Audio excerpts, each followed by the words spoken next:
ہے، دل سے دعا نکلتی ہے کہ اللہ تعالیٰ موصوف کو قرآن کریم کو زندہ کرنے کا ذریعہ بنائے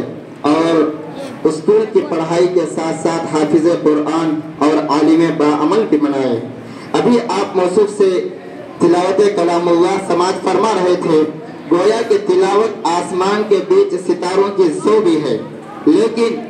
ستارے توڑ کر رک جاؤں یہ ممکن نہیں مجھ کو، ستارے توڑ کر رک جاؤں یہ ممکن نہیں مجھ کو، میرے پائے طلب کو آسمان کے پار جانا ہے۔ لہذا بزم کا وقار ملحوظ رکھتے ہوئے نعت کی دنیا میں قدم رکھتے ہیں۔ چونکہ آغاز پروگرام میں ہی میں نے عرض کر دیا تھا کہ اکابرین امت کا آئین عمل رہا ہے کہ خالق کائنات کی تعریف کے بعد اگر کسی ذات کی تعریف و توصیف کرتے ہیں تو صرف اور صرف سرکار دو جہاں تاجدار مدینہ کی محبوب ذات گرامی ہے وہ ذات۔ تو لیجئے محبوب رب المشارق والمغارب سرور کونین کی شان میں نذرانہ عقیدت و محبت پیش کرنے کے لیے مکتب رحیمیہ کا ایک ہونہار طالب علم محمد عاقب سلمہ کو اس شعر کے ساتھ مدعو کر رہا ہوں۔ لبوں کو کھول دو گلوں کی شگفتگی کے لیے، لبوں کو کھول دو گلوں کی شگفتگی کے لیے، ترس رہا ہے زمانہ بس ایک ہنسی کے لیے۔ موصوف ڈائز پر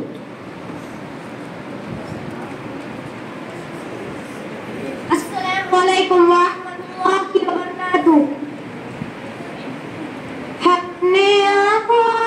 سے دیکھا نہیں ہے مگر، ہم نے آنکھوں سے دیکھا نہیں ہے مگر، ان کی تصویر سینے میں موجود ہے، جس نے لا کر کلام الہی دیا، جس نے لا کر کلام الہی دیا، وہ محمد مدینے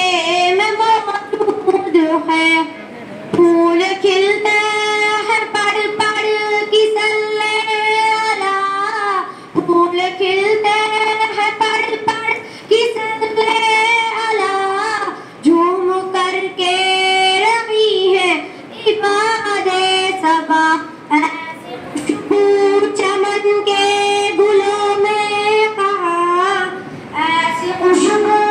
چمن کے گلوں میں کہاں، جو نبی کے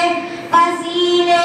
میں موجود ہے۔ ہم نے آنکھوں سے دیکھا نہیں ہے مگر،